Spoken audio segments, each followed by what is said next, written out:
Tahukah Anda, otak merupakan bagian tubuh yang paling penting bagi manusia? Sekarang angkat tangan Anda dan letakkan pada dahi. Tepat di situ, ada bagian otak yang paling istimewa. Bagian itu disebut prefrontal cortex atau disingkat PFC.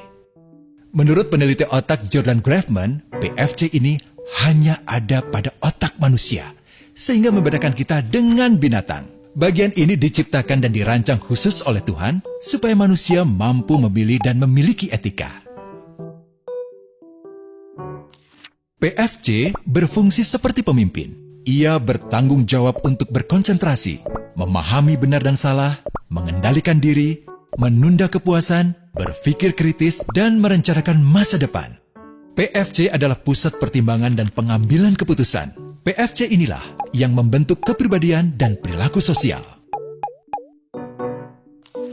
Sayangnya, PFC adalah bagian otak yang paling mudah mengalami kerusakan. Jika PFC rusak, maka kepribadian orang bisa berubah.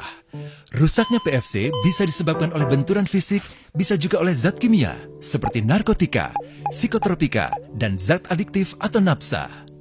Dan ternyata penyebab paling merusak juga pornografi, yang disebut narkolema, narkotika lewat mata. Bagaimana pornografi mempengaruhi otak dan pikiran kita? Adi, remaja 12 tahun, melihat gambar di TV yang menjurus ke porno. Awalnya, ia merasa kaget dan jijik. Ini karena sistem limbik di otak Adi menjadi aktif. Sistem limbik mengatur emosi juga keinginan makan, minum, dan berhubungan seksual. Sistem limbik ini kemudian mengaktifkan zat kimia otak bernama dopamin. Dopamin memberi rasa senang, penasaran, sekaligus kecanduan. Zat ini juga aktif jika orang mengkonsumsi nafsa. Oleh karena itu, sifat candu pornografi sama dengan sifat candu nafsa. Otak akan mengingat apa yang membuat Adi senang dan bagaimana ia memperolehnya. Jika Adi mendapatkan pembinaan akhlak, etika yang baik, dan patuh pada norma sosial, dorongan melihat pornografi, meskipun menyenangkan, akan ia abaikan. Namun karena hal itu tidak ada pada diri Adi, ketika ia sedang merasa bosan dan ingin mencari kesenangan, otak akan mendorongnya agar melihat pornografi lagi. Namun lama-lama, Adi bosan melihat jenis gambar yang sama, dan butuh yang lebih porno untuk memicu rasa senang. Sekarang, dengan internet, pornografi menjadi jauh lebih mudah didapat. Pertama, Adi membuka internet dan tidak sengaja melihat gambar yang menjurus ke porno. Berikutnya, ia sengaja membuka lagi untuk melihat yang lebih porno. Awalnya melihat yang sedikit terbuka, lama-lama semuanya terbuka.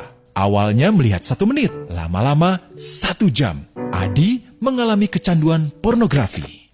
Bagaimana kerusakan PFC akibat kecanduan pornografi? Secara alamiah, dopamin dialirkan dari sistem limbik ke PFC. Orang yang kecanduan pornografi akan mengalirkan dopamin secara berlebihan sehingga membanjiri PFC. PFC menjadi tidak aktif karena terendam dopamin. Semakin sering PFC tidak aktif, ia akan semakin mengerut dan fungsinya terganggu.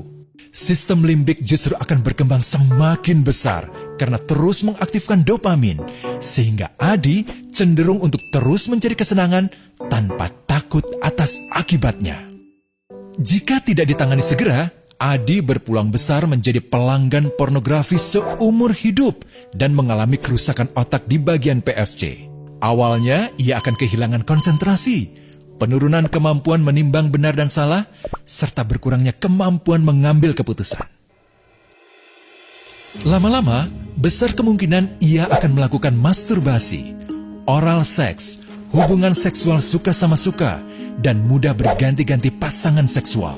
Pernikahan dianggap tidak penting. Pasangan dianggap hanya sebagai objek seksual semata, cenderung merendahkan derajat dan kehormatan lawan jenis. Selera hubungan seksualnya pun tidak sehat dan seenaknya, kasar sampai tega memperkosa. Manusia jadi tidak ada bedanya dengan binatang. Inilah dampak yang terjadi akibat kerusakan PFC. Ahli bedah otak Donald Hilton Jr. mengatakan, jika difoto menggunakan alat magnetic resonance imaging, otak yang rusak akibat pornografi memperlihatkan hasil yang sama dengan otak yang rusak karena kecelakaan. Ia juga mengatakan, Berbeda dengan dampak nafsa yang merusak otak di 3 bagian, pecandu pornografi yang sudah melakukan hubungan seks dengan anak-anak mengalami kerusakan otak di 5 bagian. Terbukti, pornografi pada anak lebih bersifat merusak karena PFC belum matang dengan sempurna.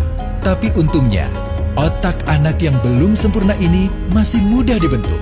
Pengaruh pornografi bisa lebih mudah dihilangkan asal ada usaha untuk memulihkan dengan sabar, terutama oleh ayah ibu, keluarga, dan orang terdekat. Pelajari bagaimana mencegah dan menangani anak yang terkena pornografi. Mari lindungi generasi kita dari bencana pornografi dan kejahatan seksual.